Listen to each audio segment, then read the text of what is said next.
20 years ago, during the dot-com bubble, my parents had lost about $500,000 in the stock market following the crash. And it was my dad was primarily the one doing the investing. And, people suffer from the bias that they think they saw it coming. And so my mom was always arguing with my dad. The truth is, my mom probably couldn't have done much better, but she would think that she could have.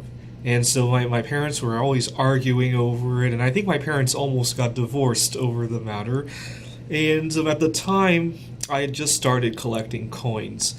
And one of my favorite coins at the time, unfortunately, I didn't have a whole lot of money to invest in coins, but one of my favorite coins was a 40% silver half dollar. The Kennedy half dollars made between 1965 and 1970, which contained 40% silver. And the reason I really liked them was because at the time you could buy them for about 65 to 75 cents, if I remember correctly. And sometimes if you had a lot of time on your hands, you could search rolls of half dollars for them. That's primarily what I did. And I remember suggesting to my dad to take what he had left from the stock market and just buy 40% silver half dollars, because according to what I remember hearing, he had lost 50 to 75% of the money he had invested in the stock market. And I remember thinking, if he bought silver half dollars, and especially if he's buying them in bulk, he might get them at 60 cents each. And the most he could lose was 1/6 of his investment, which was a lot tinier than the 50 to 75 or even 80% that he had already lost in the stock market. But my dad thought it was a big joke. He laughed about it. In fact, I remember at the time, he and his coworkers would routinely discuss investments. He had a friend of his he worked with who would come over to our home, over the holidays, and they were always talking investments. And he would joke about how his son had come up with this crazy idea of buying silver half dollars. And long story short, he regrets not listening to it now. So it was a big joke to him at the time, though. When I was going to school for my PhD at the Rochester Institute of Technology in Rochester, New York, I had a bad situation where a girl had taken advantage of me financially, and I lost my home as a result. And I packed everything into my car. I was driving a Mazda Tribute, and I was thinking about what to do next when I realized that I could just live in my office at RIT.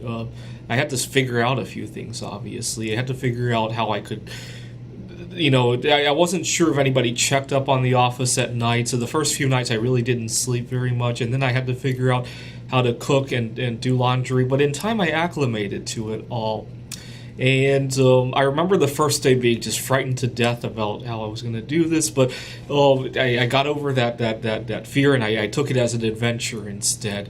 And the money wasn't the only reason why I moved into the office. The other reason was, obviously, I had just broken up with this girl, and I needed to meet somebody else. And I wasn't going to do that by putting myself into a jail cell that we sometimes call an apartment. One thing I really like is spending time outside of the home. See, when earlier this year, when I was doing a lot of private tutoring gigs, I used to despise going to the student's home, not just because of the travel time. The other reason I despise tutoring of a student at his home is that it's kind of a dead end. I go there and I make whatever X dollars, and then that's it.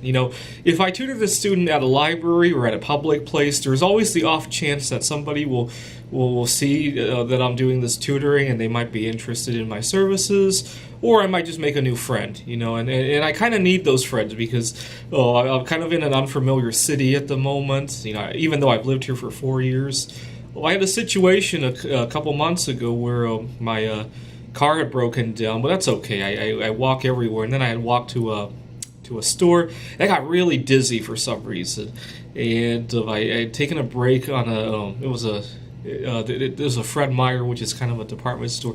I had fallen asleep on their sofa. I just got really dizzy, and the store's manager wasn't especially happy about that. If I had some connections and I could call somebody to to pick me up or something like that, it would have been a lot easier to manage. I kind of made a fool of myself.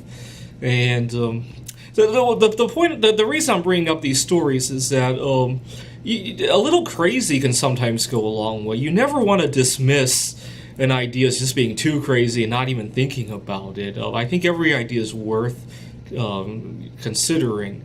So, for example, it used to be pretty crazy to think the Earth is round, right? So I just traveled to a conference in Taiwan.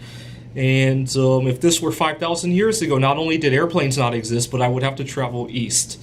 It'd take considerably longer, right? Well, the idea that you could jump on a spaceship and get to Taiwan in like 20 minutes is kind of crazy now, right? 20 years from now, the idea that somebody would have to fly for 12 hours to get to Taiwan will seem pretty crazy as well. So you never want to dismiss any idea as being too crazy. I mean, every idea was too crazy until somebody implemented it and got something out of it, right? Thanks for watching.